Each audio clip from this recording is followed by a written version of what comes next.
But Instead, who ordered that? The Pharaoh? at the end, it was God who did it, and the angel of death. Oh, I see. So it was almost like karma. Yes. In some ways. Or one could think maybe You could it have was like rather karma. brutal karma because So, I see. all the Because there was a children- lot of death of young children due to something that happened. We don't know if it was an earthquake or the angel of death, angel of God. death, yes. Okay, but the story goes that it was The angel of death, the yeah. angel of death. And it could have been that Moses too, who was involved in this, of course, he was almost killed. When he was born, he was put in a little basket Uh-huh. by the midwives. They didn't follow the orders of killing them. Okay. And he's put in a little basket Oh. in the Nile. Uh-huh. It's a beautiful story, at least. Yeah. A little basket in the Nile, and he's floating in Yeah. this little basket, and his sister is watching. And Pharaoh's daughter sees the little basket with a little baby in it, and I'm sure she's no Yeah. fool. But she adopts it, adopts the boy, the little baby. She must have known it was Jewish. And the sister says, "Oh, we'll help take care of it." So the sister and the mother come and help take care of little Moses. Oh. In Pharaoh's they palace. tell Pharaoh that. Okay. We're just here. We'll be happy to help you raise this little child. Not Pharaoh, but Pharaoh's daughter. Maybe she was in rebellion against her father too, and wanted to save a Hebrew baby. Huh. Just as soon as you see it. Uh-huh. They haven't really said this, but Moses was cute as a baby. He might not have been cute when he grew up, but when he was a baby, cute, cute, cute. She found a nice little baby in the basket. Oh, and it's said that she didn't know, and no indication in the Bible that she knows it's a Hebrew baby, but she would have known. Uh-huh. I'm sure she was Okay. smart. Yes. Yeah. Pharaoh's daughter, yes, well, was educated at Radcliffe. Uh-huh. The best schools. Yeah. Like the Egyptians nowadays, even the dictators sent their children to America to go to school, or England. So it was, and maybe Moses and the Hebrews wanted to get back. So at least psychologically, we can understand why, since all the Hebrew boys were killed, that they'd want to get back and kill all the Egyptian. Mm-hmm. That makes sense too. Mm-hmm. So at least in their minds, it's not to have your boy killed. Mm-hmm. And people are people, and they want to get back. Yeah. Not everyone is forgiving and understanding and loving as you. They, you hurt someone, and they. So that it could be understood in that way also. Which. So.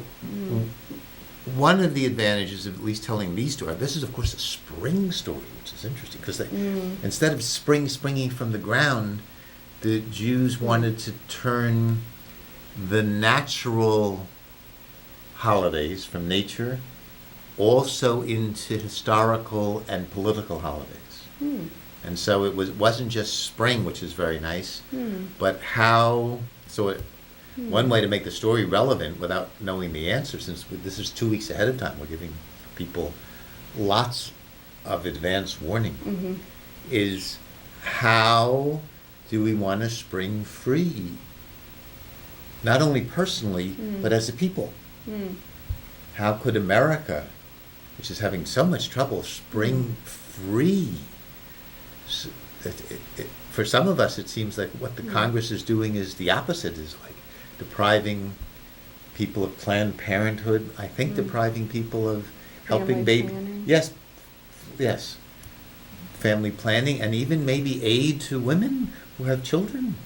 And the Medicare was in jeopardy. Being in jeopardy.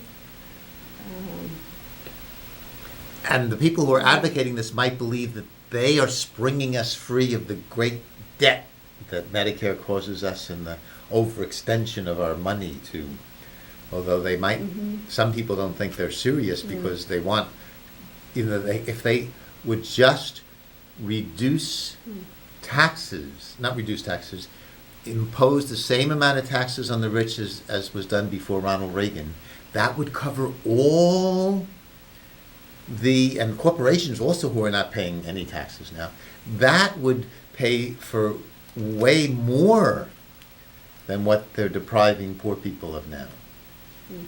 So springing free might be, for some of us in Cambridge, taxing the wealthy to the way they were taxed before Ronald Reagan.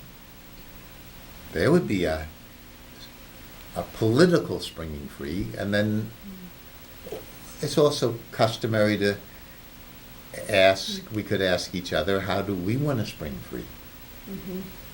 What would you like to spring free of?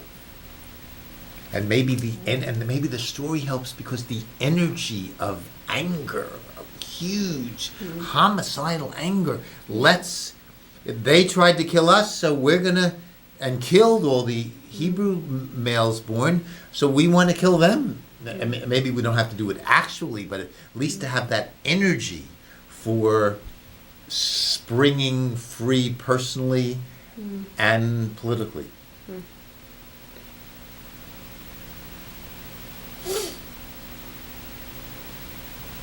So for me, so repeating the story and then just asking questions, that helps already.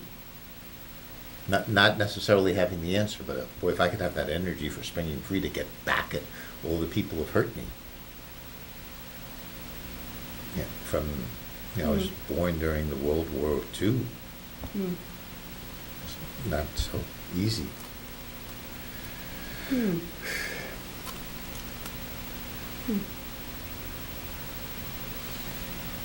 Well, speaking, I'm sorry. Yeah.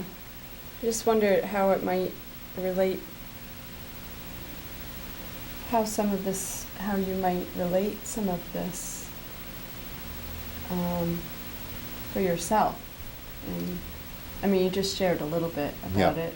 I wondered if there was a little more. I think just the heart of it is the question. If I've got that anger and hatred in me, to channel it for my own freedom and for the freedom of our country, that would be wonderful. Yeah, for the freedom of my actually, students, since I don't really relate to the country so much, the freedom of my students, if I could use that energy to spring free, that would be wonderful.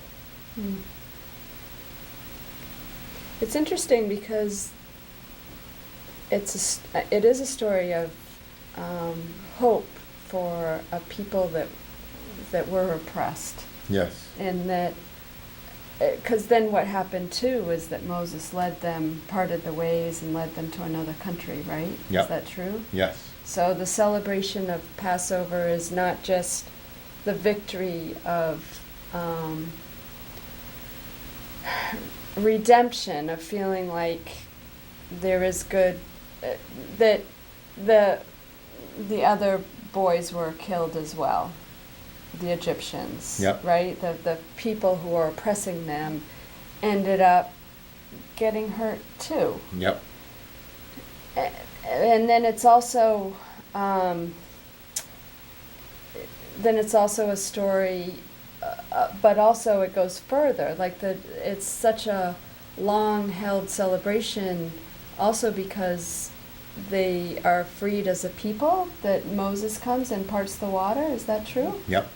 So it's a wonderful story because it adds a lot of elements. That here's this Pharaoh who takes in this child. Yes. That kind of crosses boundaries. Yep. With that. That's interesting. So, yeah, and you're looking at some of this too as freeing that energy of when there has been injustice and hurt and abuse. That's a really difficult place to be in, when there has an injustice or abuse. Seems especially. I think that's why it's such a harsh thing, because some reason it crosses some sort of boundary that there is that sense of wanting justice. There can be that sense of wanting justice of someone maybe also getting hurt back. Oh yes. Yeah, it's an interesting story how it captures a lot of different, a lot of different perspectives. Yeah. So, do you want to talk more about that? Well, when Jesus, or his Hebrew name was Jeshua, or Joshua, and if you think of him as Joshua, there's a famous song you might know, Joshua fought the battle of Jericho and the walls came tumbling down. Yeah. So Joshua was a great warrior who helped conquer Canaan for the Hebrews and turned it into Israel. And so Jesus' name is Joshua. You can feel what was Joshua? You can feel the warrior energy. Yeah, Joshua is a great name. Joshua, Joshua, or Yeshua, Yeah. which is really Joshua Yeshua. in Hebrew. Yeah. So he's at the Last Supper. He, in his better moments, doesn't want to get back at the people oppressing him who are going to kill him. He knows it's coming. As you know, he's gone into Israel. He's gone into Jerusalem, and his big parade. Hey, the king has come, which is just trouble, asking for trouble, because kings don't like it when someone else says, "I'm the king," and then goes into the temple during Passover, when all the people are coming to celebrate Passover, and throws over the tables where people were exchanging their money so that they could buy little birds, pigeons to sacrifice, actually. And so that was a violent revolution. He's usually non-violent, Joshua, but here he got violent. And so he really, being no fool, knew they were going to crucify him for something like this. And in his last moment, he says, instead of getting back the way Moses and Moses's power, what you can call it, God, whatever, wanted to get back at the Egyptians, Joshua rewrites, if you want this, the story, and says, "Forgive them, for they don't know what they're doing." Even after feeling it, another ending, last words were, my God, why hast thou forsaken me?" So he's taking this story of Passover that's been around for about 1,000 years and saying, I want to understand it in a new way. So instead of just saying I have a new way to live, it's like taking the whole energy of these sacred stories and saying, I want to understand them and live them. It's not just a question of thought. I'm going to live them in a new way. And for Joshua, for many people, just like for the Hebrew slaves coming into freedom, even though he was pronounced dead, even after being on the cross for a little while, is revived by his friends. Is one way of understanding it. And lives. That they took him off the cross. Yes. That his friends took him off and revived him. Yes, like a good nurse. Yes, like a nice invitation. Nice Joshua. And spring! Yeah. Okay.